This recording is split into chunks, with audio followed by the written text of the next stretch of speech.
yes, upbeat music and Mondays. It must be BloodHorse Monday, Sean Collins. How are you? Louie Rabaut hanging out with you from the BloodHorse studios here. So glad you decided to start your horse racing week with us. Hopefully again, but if you're finding us for the first time, we really do appreciate that as well. Mark Casse will join us during the middle of this podcast. You talked with him yesterday at Keeneland. Fascinating stuff about Sandman and certainly about decoupling in Florida as well. The effort being led by the folks down there. His trip from Tampa, you won't want to miss that part of the show. And of course, our colleague Olivia Newton's got he's got you covered from the OBS sale as well, where she talks to OBS president Tom. What is Tom's last name? Tom Ventura. Ventura. That's exactly right. So I'm getting on a first name basis with these people, and I need not to do that, Sean. Yeah. You understand me? You need to learn the last names if you're going to introduce. I got to be way better than that. That's exactly right. But this is BloodHorse Monday for April 7th of 2025. So of course that means we've got more 100-point preps in the books, but we have an unusual situation. One less 100-point prep than usual. Yes, that's exactly right. And an unusual bluegrass on a Tuesday at Keeneland. We'll get to all of that in a minute, but let's get to these races from the past weekend here on BloodHorse Monday. I was in New York, so we're going to go there first. Very, very selfishly, but here's Chris Griffin on the call of the Wood Memorial. It is the Baffert shipper in Rodriguez getting it done. Here comes Grande, is trying to launch that rally. Passion rules and Carmouche looking for a way through.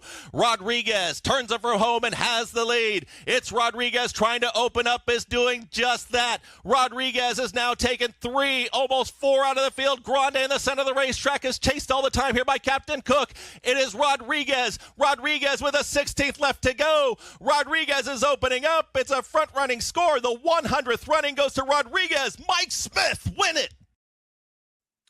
Well, Mike Smith back in New York gets it done. Did not make the trip for nothing. How about that? Yeah. Seemed like a very big money Mike shows back up in New York and gets it done. I mean this as nicely as I can. Young Sean Collins, go ahead and pick apart that race for me. Go ahead. Tell me what he didn't do right. Tell me why he didn't finish well. Tell me about the fractions. Tell me about anything. Tell me that anything that wasn't good about that race. He had everything his own way. Is that the bad thing? Is that he made his own race? I don't think so. The downside? You don't think he did? Okay. The way I don't think it's a bad thing because at least right now, the way the leaderboard looks for the Derby, it doesn't look like there's going to be any other front runners. That's right. Yeah. So really, his pace pressure is going to be his stablemate Citizen Bull, probably. Right. So it's just a matter of which one does Baffert and all the ownership group, which one do they send to the front? If he gets the lead in this race, he's going to be very tough at the Kentucky Derby. He looked good in this spot. He came off of a race in the San Felipe where I was completely off the bandwagon for him, and I still, if he doesn't get the pace in the Kentucky Derby, I don't know how that will react. Because of that, I'm going to be a little cautious about using him. Okay. But if he gets the lead and he gets that trip, you've seen it with Authentic, and even though Medina Spirit got disqualified, you saw it with him. That's correct. Yes. With these Bafferts, when they get on the lead and they get it their own way in the Derby, they're going to be tough to beat. And he showed me everything in that race on Saturday that if that's the scenario that plays out, he's going to be tough to beat. Problem is, the last 3 years we've seen a couple times where we didn't expect the pace to be too hot, and it was very hot. That's the thing that we lie to ourselves about is, it's a big race. All the best jockeys in the world are here. There won't be a torrid speed duel. There always is. Yeah. There just always is. And I do wonder if we won't get that again in the Derby. So let me ask this a very different way then, since you're very convinced that he got his own way in this race. Okay. Yes. So if journalism's in this race, journalism wins, right? Yes, I actually do think so. Yep. Okay, so journalism overcomes a 12-horse field or whatever and is able to run Rodriguez as long as he didn't get stuck in traffic, I think he would have gotten up there. Sandman wins this race if he's in New York rather than Rodriguez. See there? I don't know. Okay. Because we have seen before where with the pace where Sandman didn't get up there. Right. And so I would say in that scenario, I would probably take Rodriguez if he got that exact same race. Even if Sandman was in the race, I think I probably would have taken Rodriguez. I think Sandman would have been a lot closer than Grande probably was at the finish line. Okay.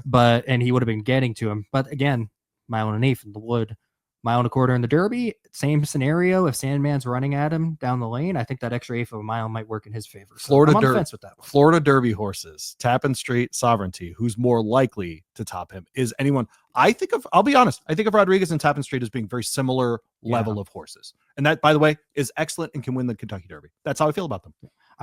By the way, I feel very good. I felt this way. I feel as good about him as I did about Resilience last year. And Resilience ran a really good Kentucky Derby. He did. He ran a really good Kentucky Derby. Nobody so I talks feel about as that. good about Rodriguez as I did about Resilience. No, because the Wood Memorial narrative, is a real one. When you don't have a Derby, a Wood Memorial winner win the Derby for 25 years, it's Big Ten basketball. It doesn't mean it's been bad. You're just not winning at the highest level. Well, speaking of not being bad, you had Mo Donegal come out of that, win the Belmont. You had Hit Show come out of that, just win the Dubai World Cup this past weekend, $12 million race. So it's not like it's not producing good horses. Correct. It just hasn't produced a Kentucky Derby winner in a long time. But Vino Rosso, there's a ton of horses recently. Now, I'm going to ask you this because we've mentioned this on the show a couple times. Sure. The being at the racetrack bias. Oh, of course. Is it that? 100% it's part of it. How was your experience out there? It was spectacular. I love Aqueduct. So, okay. First time at Aqueduct. First time at Aqueduct. Here's why I understand why people don't like it. You have to be a person who likes sitting upstairs to not like Aqueduct. If you like being downstairs where someone's slapping a palm or beating a program against a You're column. a people person. You like being in I that love atmosphere. the people stuff. Aqueduct's perfect for me. Yeah. If I lived in New York, I would be there a lot of Saturdays just to take it in. A lot. And you don't, by the way, cost you nothing to get in. The hot dogs are like $4 or $5. And I just hang. It is, I'm sorry. Someone lied to me about what Aqueduct is. And you know what Aqueduct is? I figured it out. It's what people at Keeneland tell me Churchill is. That's what Aqueduct is. That's what they tell me. They tell me, have you been there? People are slapping programs. It's like, it's all right. A little snap's it's not gonna hurt you. A little whistle's not gonna hurt anybody. It helps the horse go Thank faster, you right? very much. Go 7, go. The horse knows it's 7. Yeah.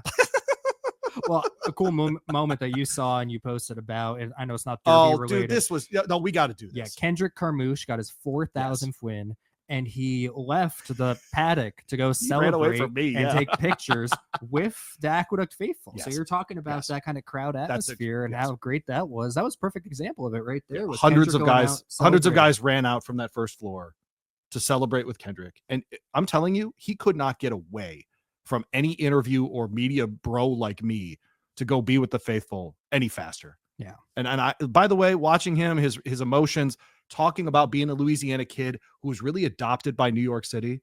It was cool, man. I'm so glad I was there. It's a reminder. Horse racing is a little like baseball. You never quite know what you're going to see if you go in person. I'm so glad I went on Saturday. Yeah, Kendrick's such a great guy. I know when I was in high school, I went to Parks when he was still riding there primarily.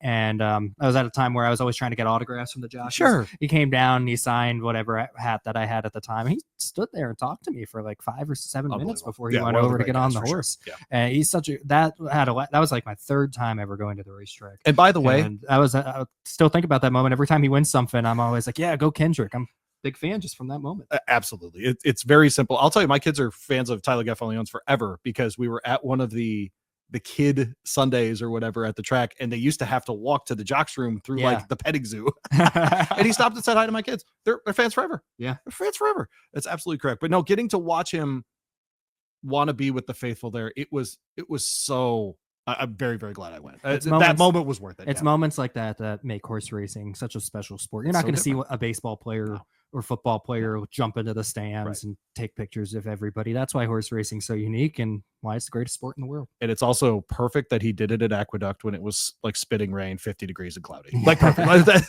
It's the 3rd of his career at least, right? So good for Kendrick. Really do feel great for him. Congratulations, Kendrick. Yeah, congrats for sure. From all of us at BloodHorse Monday, Sean and Louie. How about that? And then, of course, out west we had the Santa Anita Derby as well. And journalism did journalism things. I have a qualm with my fellow media members. We got to get to that. We'll watch the race first.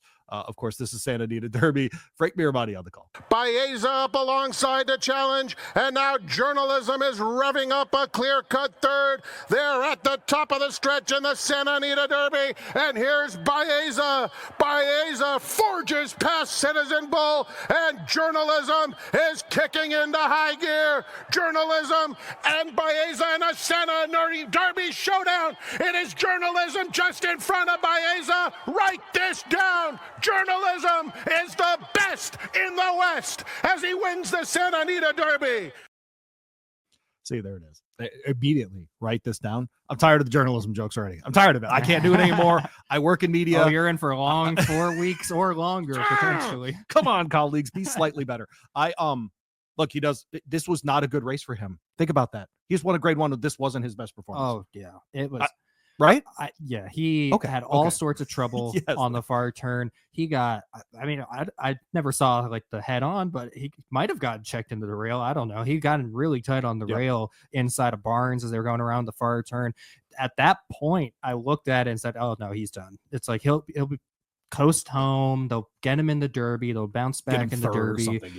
He'll get third. It'll just kind of coast in, and he'll come back and run big in the Derby because it looked like he got completely shut off. All the momentum was gone, and he's trouble, man. Yeah, he just came back. Yeah, he just kept awesome. going. Yep. And I got to give a shout out to my buddy Dave, who I know watches the show. He has been on the journalism bandwagon since he was a 2-year-old. And I think one of the things that he told me about this horse that is the reason why he really likes him is being a Curlin. He reminds him a lot of Malathot and Cody's Wish. Ooh. They don't give you that big explosive kick. Right. But they just keep coming, keep coming, and keep grinding away, and just she was great. Nothing will get in their way. They just get there. And seeing him do that this weekend, as long as he doesn't hit like 4 different traffic pockets in the Kentucky Derby, which he can lay close. But he gets an extra furlong too. He gets the extra furlong. I mean, I'm not going to make the official choice yet at this point. I think he's probably my Derby horse. But he's a worthy favorite too. If he ends up being, if he's 3-1 or whatever, 7-2, that kind of thing. Yeah. I will say this as well. If he can get past the Derby, I think of all the 3-year-olds, he is our best Triple Crown shot. Ooh, that's a great one. Okay. I will make that statement right now. I think if he can get past the Derby, I think he's the best shot that we have to win the Triple Crown this year. Okay. I don't hate that take. Yeah. I'm not mad at that take. I'm trying to think of who else would be on that list. That's why my face looks this way. Not that I'm disagreeing with you. You know, I would consider a horse like Sovereignty on that list, but you see all the time where the closers and the Preakness just doesn't seem to work out as well. No. Works in the Preakness. It doesn't work in the other races. Well, the Belmont seems to like really like front runners and pressers. Go back to like the deep Derby winning closers, the Mind That Birds, the Animal Kingdoms, the Orbs. They do exist, right? Yeah, you know, it's like they tend to not win the Preakness. So like maybe a different closer does that wasn't the Derby winner, but it seems like the deep Derby winner closers don't end up winning the Preakness. The Derby winners that come back and win the Preakness are the horses that can sit a little bit closer or make the pace, it seems like. And so that's the reason why I would get, because journalism came from behind this weekend, but we know he can sit closer if need be. And so that's the ability to run different types of races and still win is the case that he could be the best of the Triple Crown. Exactly. And, you know, 1.25 miles for the, I don't think 1.5 miles would be a problem for him if we were running it in the Belmont this year. But, you know, potentially the 1.25 miles of Belmont will create a different field than we would have had for the 1.5 miles. Yes, no question. If, you know, if he gets that far with the third race in 5 weeks, but I think journalism is the best shot at the Triple Crown, at least at this stage. Now, make sure you play this back for me when someone else wins the Triple Crown this year. Just make sure. Yeah, we got this all very recorded. Yes. I really wanted Citizen Bull to run a lot better in that race. It really legitimately actually bothers me that he didn't run well. Yeah. I don't know why, but it bothers me. Now, do we think it was just he didn't get everything his own way and he's not going to win? If that's the case, do we think it may be his distance, or do we think it was just the pressure that Westwood put on him was just too fast? And even if it's contested, if he can get it a little bit slower, he'll run better. But how do you think? If you were making the case to not even ship Citizen Bull to Louisville, you saw Westwood do it to him. Yeah. That's the case. If you wanted to make the case that journalism actually got real pace to run into, you could also do that.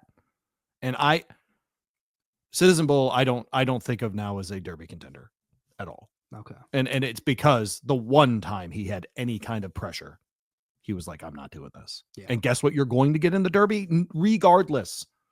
I mean, Rodriguez is right there. He's going to be in this race from his own barn, like you mentioned. That you're going to get pressure up front. It's not something or half step wrong at the gate in the Derby. Yeah. You don't get the lead. It's over. Yeah. I think the best option for him, and I don't know if they would do this, would be if they put him on the lead and they used Rodriguez as a blocker. Make sure nobody else went with him. Are we sure right now Citizen Bull's a better horse than Rodriguez? Are we sure? He ran a sub 136 mile at Aqueduct, dude. I'm not sure about that, but as far as his ability to win the race, I think that's his best option. Okay. Now, I do want to give a quick shout out to Westwood. I thought he ran. Nobody's talking about him at all. He went at Citizen Bull early. He got dropped back because he kind of got cut off a little bit on the rail, fell several lengths back, and he came back and beat Citizen Bull for third. Nobody's going to talk about his performance after this weekend, but I don't know what he's going to go on to do the rest of his career. He was put in there to be a rabbit. He did his job. He ran sensationally well, all things considered. So shout out to Westwood. You ran well this weekend. Name to remember probably by the time we get to the Malibu, because he'll still be 7 furlongs. He looks like that kind of runner. Yeah, he looks like that kind of runner. If he develops, he could very much be a player in that race. I know that is many months from now. Now, we had the talk last week about the points.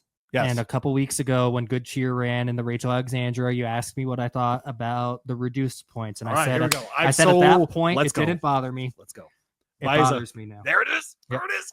I knew it. Beza should be in the main 20. He might still get in with dropouts. We'll have to wait and see.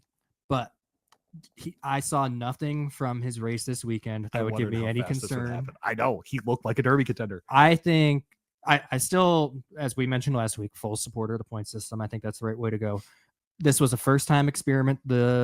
Reduced points, and we understand the motivation. We understand the motivation. Very much understand the motivation. I think personally, the better option would be in a 5-horse field, drop the 4th and 5th place points. Oh, okay. So only the top 3 get points, and then keep them at the normal points, because there's nothing that I saw this weekend that should say Beza should not be in the race, given his pedigree. Half to Mage, Kentucky Derby winner, Dornoch, Belmont winner. He should be in the race.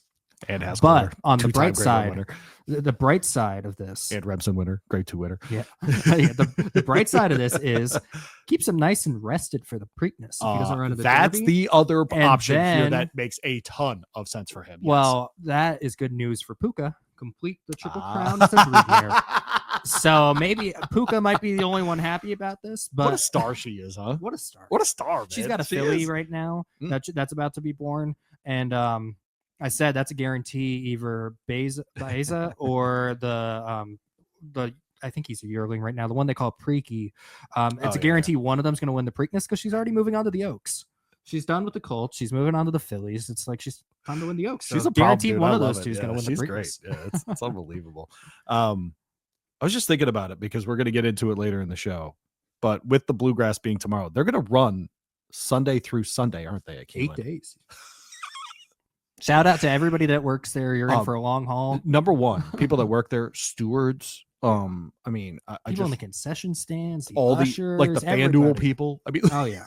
Shout out to everybody. You guys 8 are rock days stars. is absurd, especially at that place where there's a high level graded stakes every day. Yep. Every day. Big crowds. Especially the day. beginning of and big crowds and all the things and people trying to navigate. Please, by the way, our fellow Kentuckians, now that you and I are transplants here. Yeah.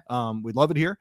Please be careful. My goodness, it is very, very unsafe out there in many, many spots. But I do want to thank our friends at the OBS sale for hanging out with this episode today. And a reminder that the seeds of success are planted in the spring.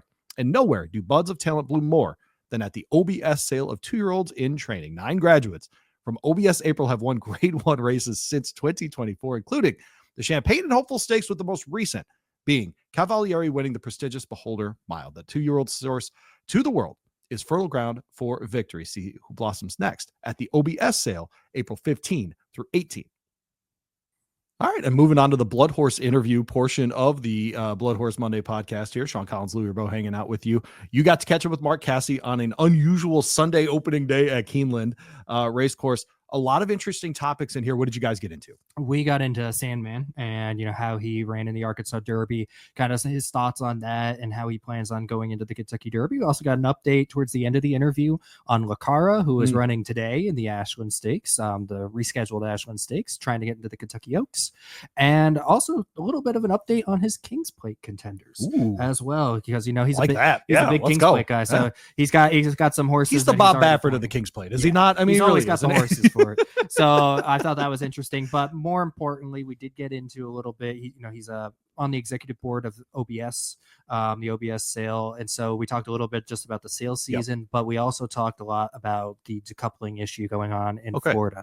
So I thought this was a great interview. I think it's probably one of the best ones that we've had so far. We got into a lot of things with Mark. Yeah. So here's Mark Casse at Keeneland on a rare Sunday opening day with our colleague Sean Collins. All right, we're here at Keeneland on opening day, a delayed opening day with the rain that came in. Mark Casse is with me, the dual Hall of Famer Mark Casse, trainer of Sandman, who won the Arkansas Derby last weekend. First off, just happy opening day at Keeneland, Mark. It's a little damp, but yes, Keeneland's always fun. Yeah, we were just outside watching the last race, getting pelted by rain while we were in the paddock. So it's definitely, an interesting start to the weekend. But last weekend, it was clear skies when you had Sandman going out at Oaklawn Park for the Arkansas Derby. Just take me through that performance. He'd been kind of getting close in his previous races. He had some issues at the start. What was it like just having him break through with that big victory? Well, that was just kind of all I felt like we needed. We'd been pretty unlucky in his 2 previous starts, not just in the races, but training up to it. And everything kind of went our way for the Arkansas Derby, and it was kind of he deserved it. He'd been through, he had a lot of obstacles thrown his way previously, so I was happy for him. You look back, the Southwest Stakes is the one that a lot of people, I think, kind of first caught attention, where he kind of jumped out of the starting gate. Is there anything you did differently with him as far as training him in the gates following that's helped him out since? Not really. That was just a fluke thing. He's extremely smart. He does everything right. Now, whether he had done that or not, we still do gate schooling, so we did that. But no, that was a fluke deal, so there was nothing. Now, he's obviously got a great pedigree. He's by Tappet. When you look at him going forward to 1.25 miles in the Kentucky Derby, just how do you kind of see this unfolding for him? How does he stack up with the other horses you've taken into the Derby? Well, I've been fairly unlucky, I feel, in the Derby. I think it was 2019, obviously, Warrawell was making a big run with Maximum Security. But the one that had the toughest trip was Classic Empire. Yeah. He got wiped out right at the start. I still will argue to this day that he was probably the best horse in that class. I always said that. And, and I'll always believe that. But, I think this horse is, gives us as good a chance as ever. I think the race sets up nice for him. His pedigree, 1.25 miles is not going to be a problem. Obviously, we know we're going to have 20 horses more than likely, so it's a big field. And he's got a lot of experience with that, and I think that's going to play to his hand on the first Saturday in May. When you kind of talking about that experience, you saw where yesterday in the Santa Anita Derby, journalism got through a lot of traffic, but it was only a 5-horse field. Obviously, the amount of horses that you face at Oaklawn, that gives you more confidence going into the Derby. But where do you see him as far as, can he sit a little closer if he needs to than he's been in these Arkansas races? Is he just a stone-cold closer? Is that kind of where you see he has to be? I think, obviously the farther you go, the easier it is to lay close. He's got enough gas that I think he can lay mid-pack. The key there is he wants to run in the bit, and he wants you to kind of grab a hold of him. So, Jose knows him well, but he's not going to be coming from last. Yeah. Now, you picked him out of the OBS March 2-year-old in training sale last year. It was a $1.2 million purchase. He did the gallop only during that and did not breeze for the sale. What was it that you saw from him in that gallop? Obviously, the pedigree's there as well, but what was it that you really liked about him at that point? I think most of it was his pedigree and his conformation, his looks. He moved nice over the track, so it was good to see that. But he's an athlete, and he's done everything right from the beginning.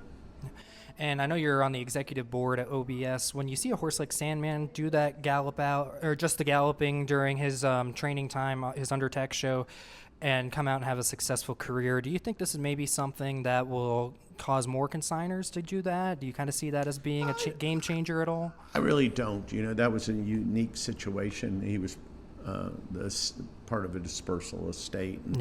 And so the horsemen all understood why he was galloping.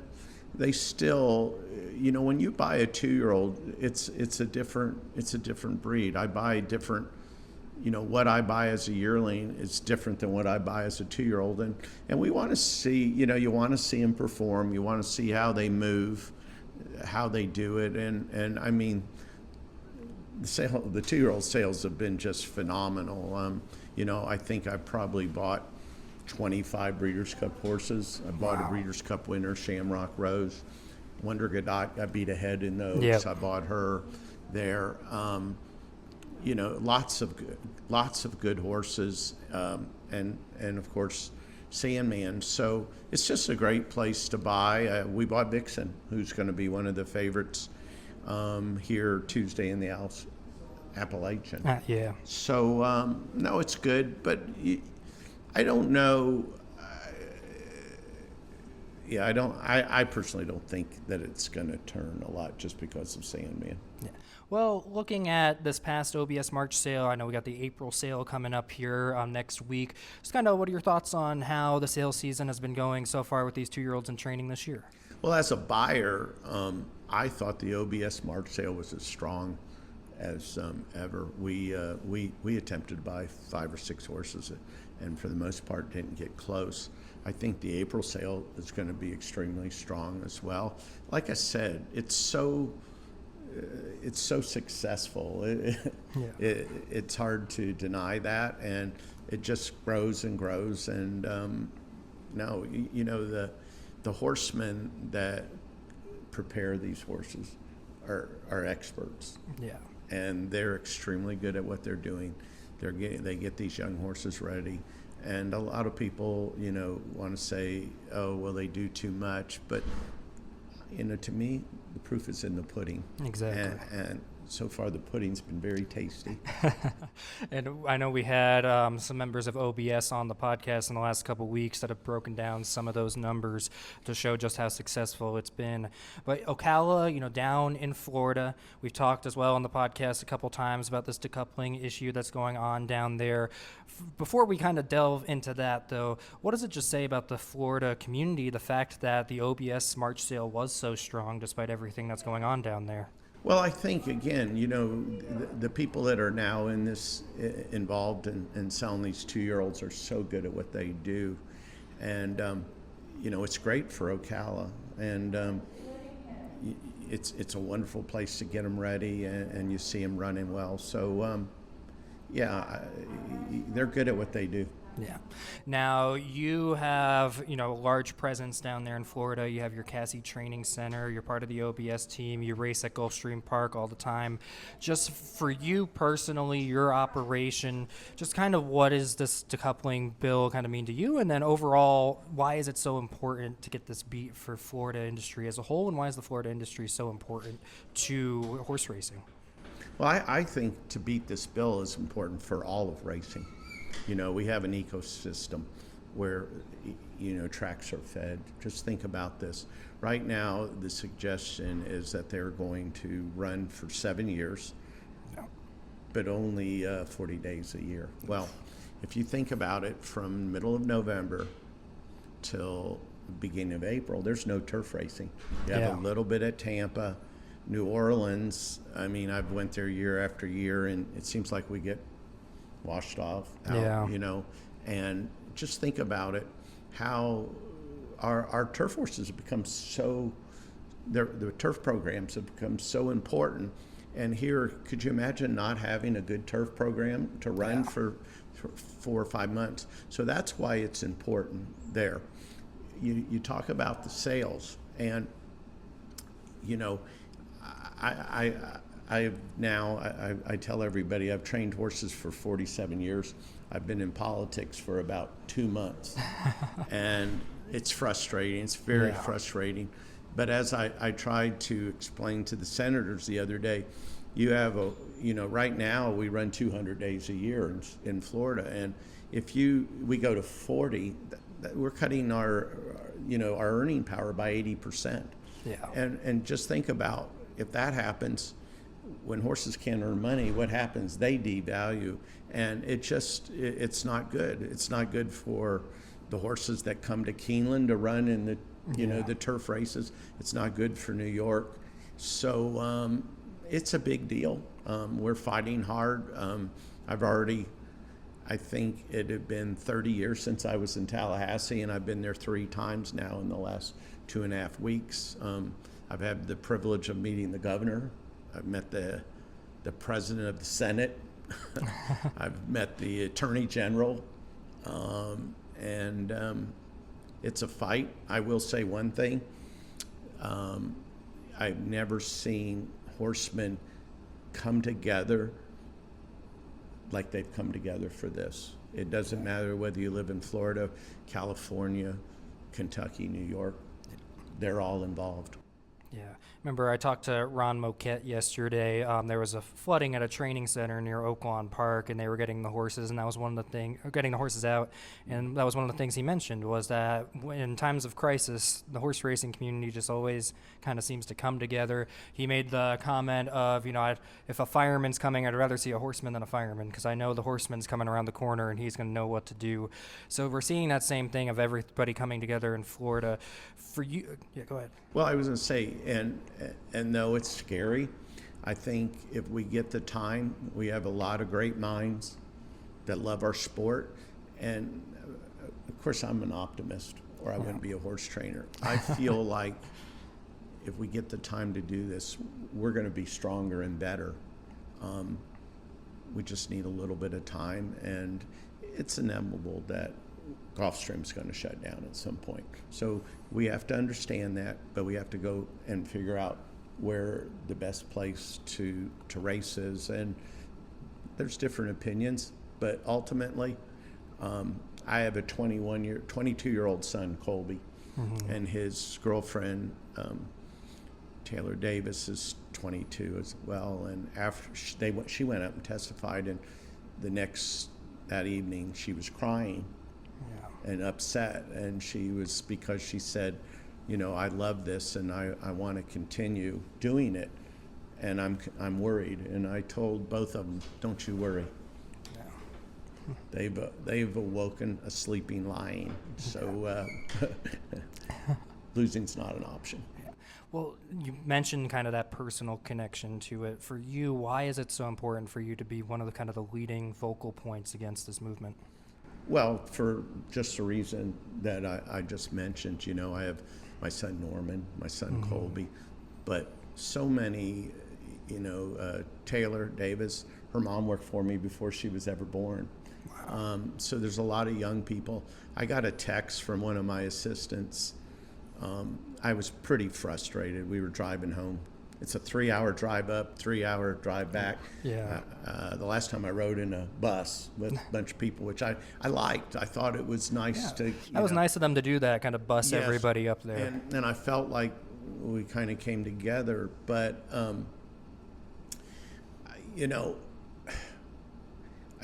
like I said, I think we can be stronger, and we just got to keep fighting. And the one thing that I've always said, this business has been very good to me. I've been doing it 47 years, and my promise to myself was, when I leave this business, it's going to be better than when I started it. So you ask why I do it, that's why I do it.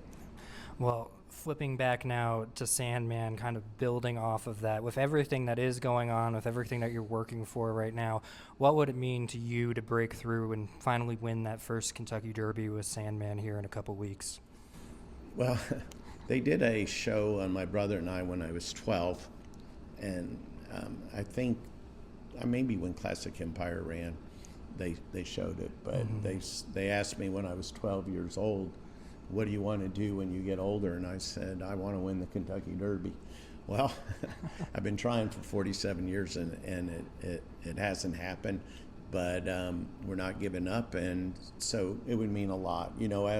As someone that has loved this game since being a little boy, when I was 12, I was reading the racing form.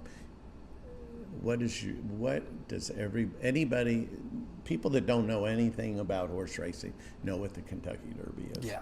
And I want to win it. Well, you also have had a lot of success. You're a dual Hall of Famer. That means both the United States and in Canada. You've had a lot of success in the Canadian Kentucky Derby, the King's Plate, or formerly known as the Queen's Plate. What are your 3-year-old options looking like for that this year? You got a good team coming together. I know you always got a couple pointing that way. Yeah, we have a colt, actually. I'm going to run him here. I don't know. We've switched days so much on it.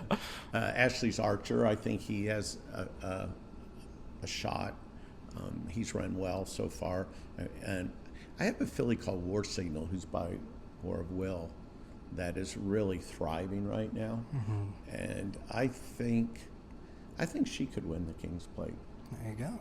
You heard it here first. We have another filly pointing towards the King's Plate. That's got a good shot here. You also have Lucara running in the Ashland Stakes here tomorrow, or when people are listening to this today, with all the changes. Whatever day it ends up being. She is running. Yeah, she is running in the Ashland, trying to get into the Kentucky Oaks here. She had that big win coming off the layoff down at Tampa Bay Downs. She ran second last time out. Just how's she coming into this race? She's coming into it great. We kind of knew going into the Devona Dale, I believe it was, that it was back a little quick. But I did it more to set her up for this. She's really good right now, and we're going to find out where she fits in. I think she's already got enough points to qualify for the Oaks, but we don't want to just run in the Oaks. We want to feel like we have a good shot. So she needs to give us a good effort tomorrow. Awesome.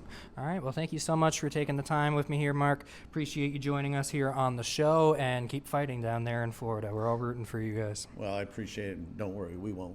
Awesome. Thank you, Mark, for joining us. All right, so thanks to trainer Mark Casse for joining Sean at Keeneland. Opening day on a Sunday, of course, we've talked about that. At Keeneland Racecourse, Sandman in the Kentucky Derby. Obviously, he's the headline as far as on-the-track stuff. But I thought his comments on decoupling were something that we should talk about here. Kind of pause the show and talk about that. And and this is going to sound self-serving, but I promise it isn't. But when you interviewed me for the BloodHorse interview, I closed you said, what's your favorite thing about horse racing? And so many people, the horses, and I love this. And it's a reasonable thing to love. The horses, the equine athletes of our sport, they're fantastic. They're masterful, really. Mm-hmm. But man, it's the people for me. And Mark hit on something that really always stands out for me, which is he got on that bus, which is, to be a fly on the wall, that bus. I know. To be on that bus from Tampa to Tallahassee. And he said, the momentum was growing on that bus. You could sense that that people were really into that cause. There was real camaraderie on that bus. And I said, my favorite part of horse racing is the people. Yeah. Because they care so damn much. And it's almost like a cause for so many of them. When Mark Casse says, I want to leave the sport better than when I found it, he means it. Yeah. That isn't lip service in a hallway at Keeneland. That's legitimate concern from a man who wants this for his child. He brought up his 22-year-old son. He wants this for him. And he knows the important part that Florida plays in the ecosystem of our sport, and for it to just go away. Yeah. 40 days is not a compromise. It's not a compromise. Dropping 80% of a product is not a compromise. It just isn't. And so to pretend as though there's any kind of progress with that, number one, is silly. But number two, I appreciate that he went right after what this really is. And it's just an attempt to kill racing. Yeah. It was powerful words that he had there, kind of talking about the personal impact that it has on him, on his family, on his team. Yep. But then also, the part that I was really interested in the most when he brought it up was something I hadn't really thought about before: the impact it would then have on turf racing as a whole. That's such an interesting because point, yes. You have out in California, which horses over here, chances that they're going to ship out there just for turf racing probably not that high. I agree. And then you have Fairgrounds is running on the turf, but they tend to have a lot of weather sometimes, which Florida does as well. Sure. But you have two options in Florida. Well, and frankly, a couple of years ago at Fairgrounds, they had the salinization issue with having to use seawater. Yeah. Right. Exactly. With some of that issue as well. So it's look, they fixed it, and they deserve a lot of credit. Frankly, I'm stunned at how well that came back. Yeah. But Arkansas, Oklahoma doesn't have a turf course. I mean, these are the points that he was making. But think about the impact that would then have. All these turf horses, they don't have racing for 4 or 5 months. They're not prepared to go into the Keeneland meet. So all those big grade 1 turf races that we're about to have here at Keeneland, those would suffer. Yep. Those races at Churchill on Derby Day would probably suffer a little bit. You have all those big turf races that pop up in May and June on the NYRA circuit. And, horses aren't going to be able to get ready for those and prep for those down in Florida. So that's the lasting impact. This is something that will impact the entire racing industry, not just Florida. If it happens, this is something that would have, that kind of that countrywide impact on everything that the racing industry is. It's interesting as well that we're talking about the racing side. Very few people do that when they talk about the implications of losing Florida as part of the ecosystem, especially of racing. Let's call it east of the Mississippi or east of the Rockies, whatever you want to call it, right? And the turf implications very interesting, especially as we know. Look, I was at Aqueduct over the weekend. We talked about it earlier in the show. That place isn't going to be around. And frankly, when it is, they put a tarp over it. Yeah. Right. And Belmont's building a Tapeta course because they know what the future is. And it's something that looks like what they do at Turfway Park, but a combination with dirt for them. Yeah. Right. But that's not turf. Exactly. It just isn't. Right. Yes. And the idea that a horse can prep just as well on the Tapeta as they can on the turf, I'm open to that conversation. It's not the same though. It's okay to say out loud. That's one of the things, because Mark and I were talking for a little bit before we started that interview. And that was one of the things that we had mentioned in that is like, yeah, you do have the Tapeta option, but it's not the same. It is not. And if you have that top level grade 1 grass horse, you're probably not going to want to shift to the synthetic unless you have to, because the rain, rained off or something like that, which then you'd probably still scratch, but you're not going to want to prep them on that. You're going to want them on the grass every single start. Interesting where this goes from here, but it is obvious that one side had many, many people there, and that was the anti-decoupling people, and the other side had one. Yeah. And so hopefully the legislators in Florida will vote for what their constituents want, and look at an option against decoupling there in Florida. Really do appreciate Mark Casse. He also has Sandman in the Derby. Yeah. And we've heard for weeks from our colleague Frank Angst there at BloodHorse, bloodhorse.com. By the way, go find all of Frank's stuff. We let Frank get a day off today. What a kind podcast this is. But that Arkansas route, Frank's really, really high on. You saw Coal Battle at Churchill this morning, seemed to take really well to these things and look really great. How good was the Arkansas route? I know we talked to open the show about the 3 preps that happened over the weekend. Of course, Keeneland tomorrow. Where are you at on that Arkansas route? How good is Sandman? He's legit.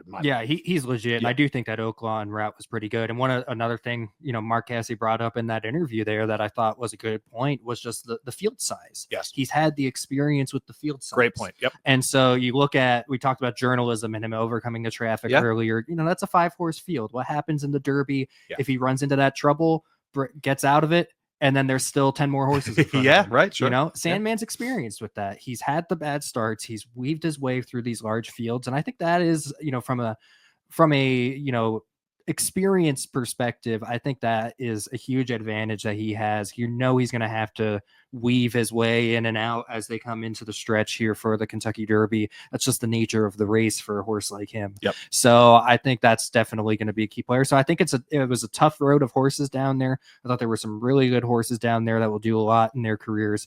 And I think that coupled with the experience he got with those larger fields gives him a phenomenal chance.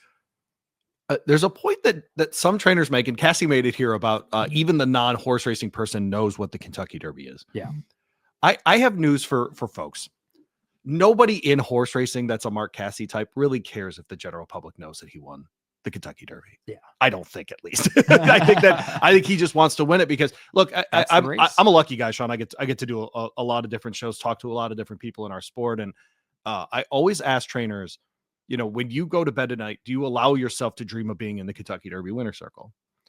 And they all say yes, because and Casse mentioned it during the interview, which was you have to be an optimist. You have to be a dreamer to be in this sport, because the lows are tough, man. Yeah. The lows in horse racing are unlike any other sport, but the highs, man, goodness gracious. They're so great. And it's the dream of the highs that keep you going. Yeah. I told some stories from Aqueduct earlier this week, earlier in the show, excuse me. And it's just when you get around the people who are around it, you have to have that kind of attitude. Oh yeah. It's just a requirement, because you go crazy, I'm sure, otherwise. And so, really, really great interview there with Mark. Nice job, by the way. Appreciate him jumping on. We got another cool background there, the painting at Keeneland. Listen, how does this show show is is just dominating backgrounds. How does that stack up against the Frank Angst bookshelf? Okay, it doesn't, but I figured, but it's a good second. Bro, right? I was at BloodHorse last Wednesday and hanging out with you guys. That bookshelf is better in person, isn't it? Dude, there's several high-level bookshelves at BloodHorse. Yeah. High level. Like stallion registries from the 1830s. Oh, let's go. I mean, just spectacular stuff. Horse racing nerds dream. I've often thought, could you start a Twitter page with the bookshelves of horse racing? I think you'd have 1,000 followers in a week. Yeah. And people would contribute. People would absolutely BloodHorse contribute. Ones. I know you and I got to see the Monmouth Park one last year. Yes, for sure. We did the show up there. Listen, the finest one going right now. I want to give a shout out to somebody. Dan Illman has wherever they're putting him at Laurel Park, it's the best place that I've ever seen. And Librarian Illman is my favorite thing going on Twitter right now. I don't know what else to tell you. It's my favorite thing. It's a very Louie thing to like, but it is. Get some books on the shelf behind come you on, here. get better, Louie. Louie, you need to be better. Where's that stallion registry when you do it? And hey, our friend Olivia Newman is down there in Florida for that OBS sale. And hey, OBS continues to be the 2-year-old source. 9 graduates from OBS April have won grade 1 since 2024. And the most recent is Cavalieri winning that prestigious Beholder Mile. The April sale will be held April 15th through 18th.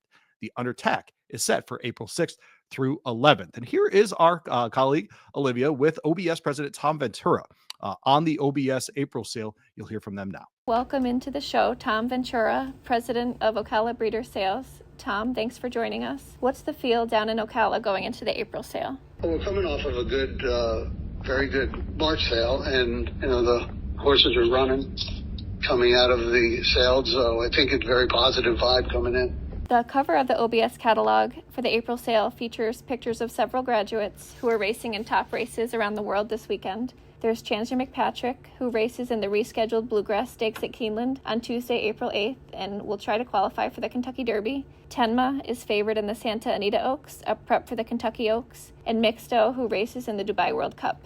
Can you just talk a little bit about that? Yeah, that's what we're all trying to do this for. It's nice to sell horses for a lot of money, but they need to go on and run, and that certainly has been the case for a long time. And this is an exciting weekend with some, top quality races all around. Well, not a weekend, I guess we'll call it an extended weekend with the Keeneland rescheduling. But the horses running certainly are at the top of their class, and that is advertising you can't buy. So they just need to go out and show their best, and hopefully it's the beginning of a good year for them. Speaking of Derby horses, Sandman was an OBS March graduate. He was very impressive in last weekend's Arkansas Derby and sits at the top of the Kentucky Derby leaderboard. Can you talk about him a little bit? Also, he didn't breeze at the sale. He was a gallop-only horse, but still sold for $1.2 million. Do you think that will become a more popular option? Sandman showed, I know they had a lot of high hopes from early on, and he finally put it all together. He'd run a couple of top races, but he put it all together last weekend.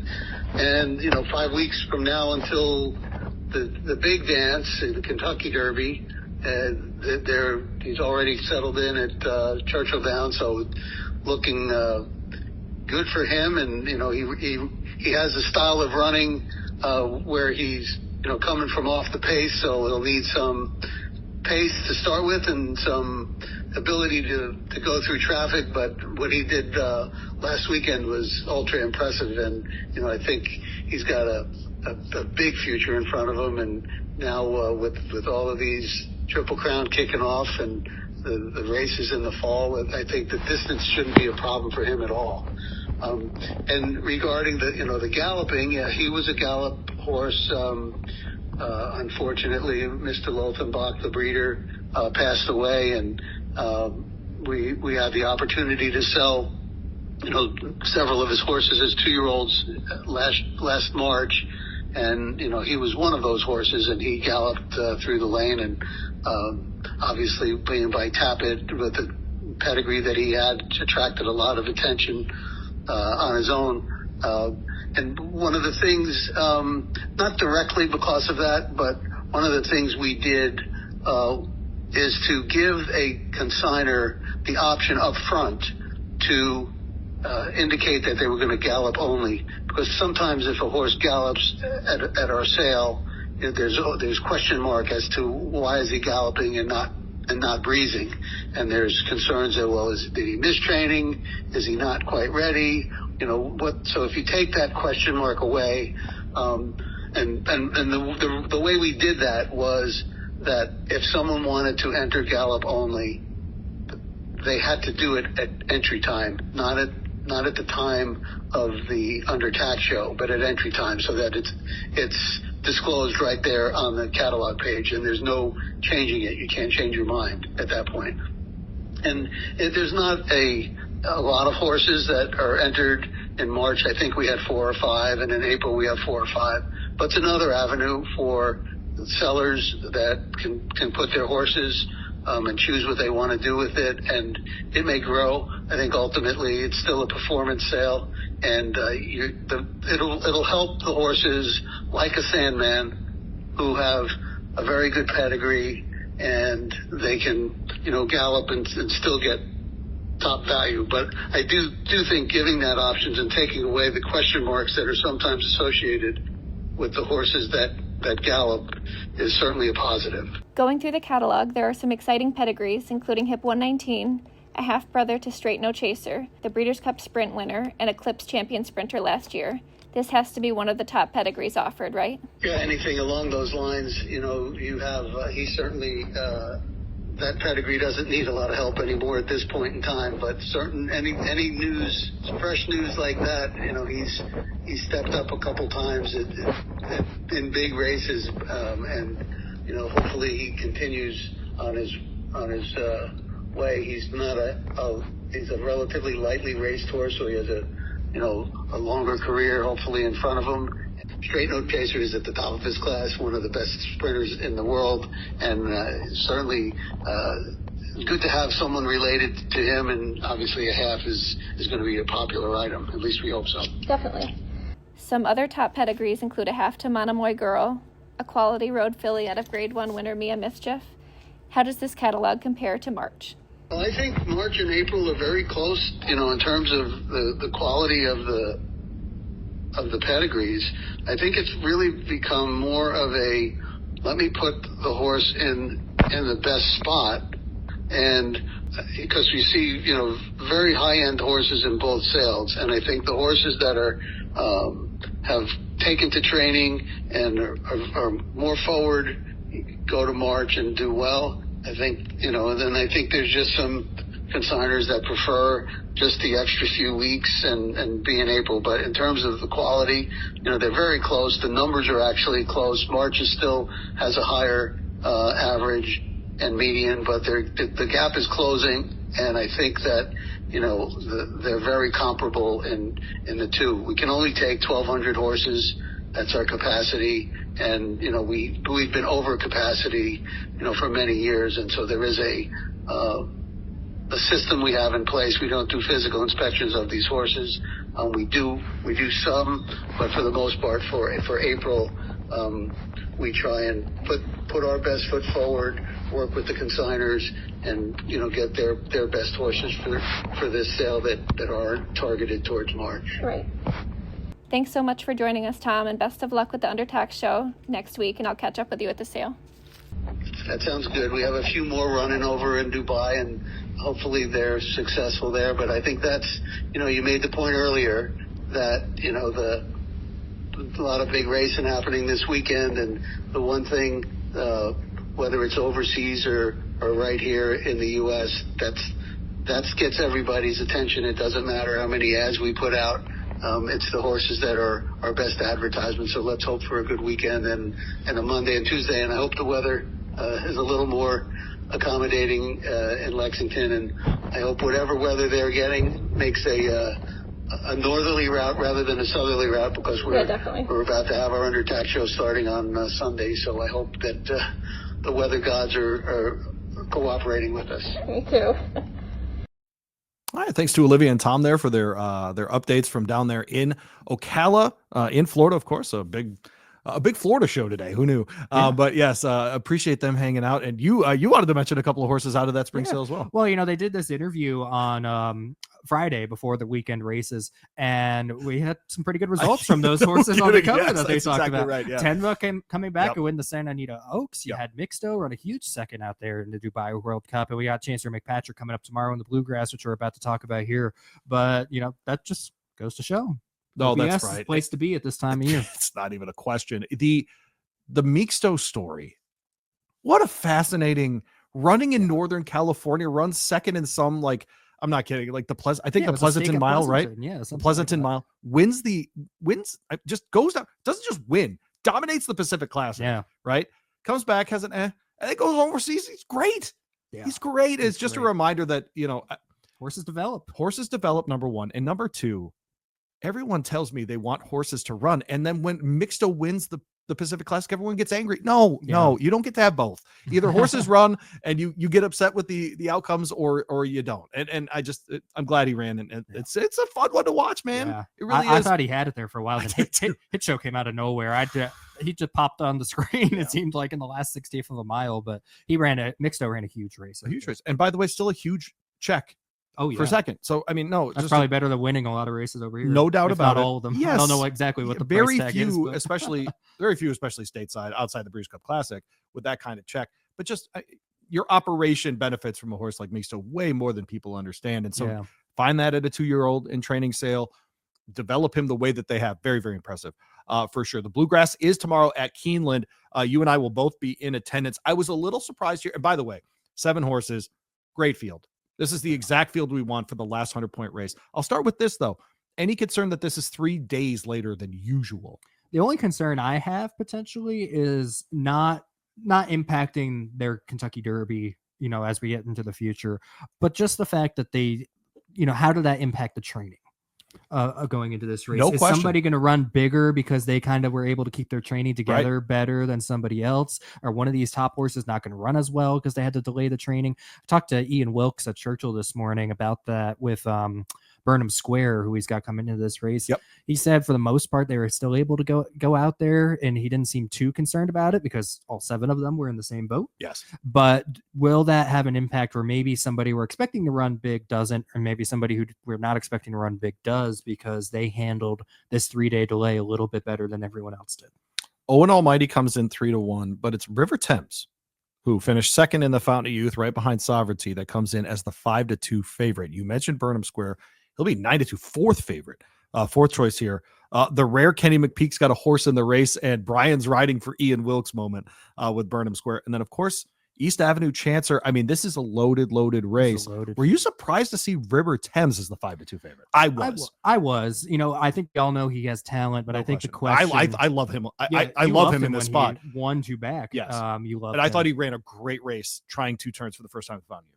But I thought there were enough people that came out of the Fountain of Youth questioning his distance abilities to where that doesn't mean he's not going to win tomorrow, but that makes me surprised he was the morning line favorite out of this field. Fair enough. Especially now, everybody questions Owen Almighty's distance as well, but he is at least coming out of, a strong looking victory in the Tampa Bay Derby. Yep. Yeah. Chancer McPatrick, 2-time Grade 1 winner last year. Yep. He's getting to stretch out in distance. And so this is going to be a pretty good field. I know it was tough to probably pick a morning line favorite. We'll see how the odds shake out, whether they agree with the morning line or not. But yeah, that did catch me by surprise. Yeah, I was a little surprised by that. But to be fair, there's 2 3-1 horses and a 7-2 horse. So it's not as though he's a large morning line favorite. Yeah, right. So it does feel like they're at least spreading out who they think the top 3 or 4 will be. Off the board, though, Render Judgment 20-1 or Admiral Dennis at 20-1. Which one do you think will run better tomorrow?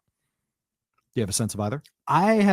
I really liked Render Judgment when he broke his maiden last year at Churchill. I agree. And I've been waiting for him to kind of run that big race. And I thought the Virginia Derby was an improvement. I thought he got into the race a little bit earlier. I thought he ran very well in that race, and just American Promise just kind of freaked and ran away from the field that day. Yep. So I am interested to see how he bounces back off of that. Yeah, Render Judgment, as far as qualifying for the Derby, should be in, right? Or no, he's got 25 out of that race? He could probably, I think he's sitting at like 29 or something right now. So I think a top 3 finish should get him in. A top 4 finish will put it, or a 4th place finish would put him right on the bubble. If I'm remembering points correctly. So that's pretty exciting, especially for those connections. Sheldon Russell keeps the mount from the Virginia Derby here in this case, which is interesting as well.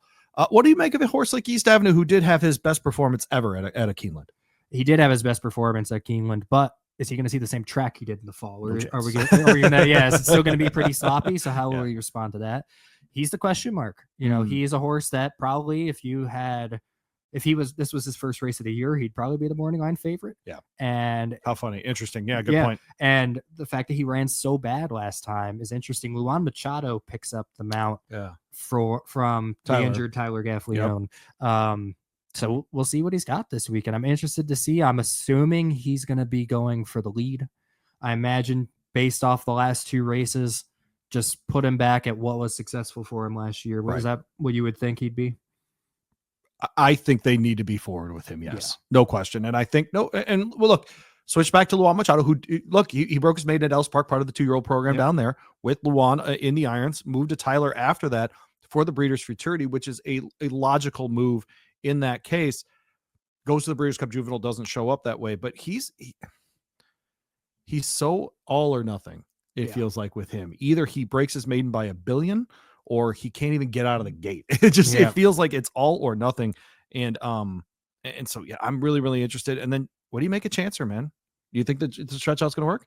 I think so. Okay. Yeah. Okay. I think he's going to be coming. I hope the pace sets up for him so we can see what he has. But I did like in the Tampa Bay Derby, he did sit a little bit closer. And I think Owen Almighty got away from him, but he kind of hung in that second spot. I think if he gets to stalk the pace again, I think now that he has that experience, he'll have a little bit of more of a kick in the stretch from the stalking position second time around. Sean and I will be at Keeneland tomorrow for the Bluegrass. So, of course, we will talk about that next Monday here on BloodHorse Monday. And, of course, I think next Monday sets up well for us as well to talk about the foreign path to the Kentucky Derby as well. So we'll do all of that on the coming Monday. And we want to really encourage folks to this time of year, around the Triple Crown, getting into the summer, Saratoga, all the things. Subscribe to that BloodHorse magazine. There's a cool QR code at the bottom, makes it nice and easy for you. Go ahead and pause the episode and get signed up today. As we say, the cool kids, they're doing the vintage thing. Get that. You got want it in your hand. Don't pretend you don't have a coffee table. Everybody got a coffee table. Get something on that coffee table. Get BloodHorse Monday. It'll decorate the coffee magazine. table. That's 1,000,000,000%. You seen the photos on there? We got a squad at BloodHorse. You understand me? Yep. All right. There you go. Well, this has been another edition of BloodHorse Monday. For Sean, I'm Louie. We'll be back in a week. Look for Frank Akes on that episode, and I'm sure as we get closer to the Derby, we're going to know the field by the time we get back together, or at least the top 23, 4-ish. Last couple of years, we really had to watch those AEs. It's probably something we'll have to do this year as well. We'll see you next Monday. Thanks for starting your week with us. The BloodHorse is dedicated to the improvement of thoroughbred breeding and racing for over 100 years. Don't forget to like, subscribe, and save BloodHorse Monday on all your platforms. For the latest news, analysis, and insights, visit us at bloodhorse.com. Thanks for listening, and we'll see you next week.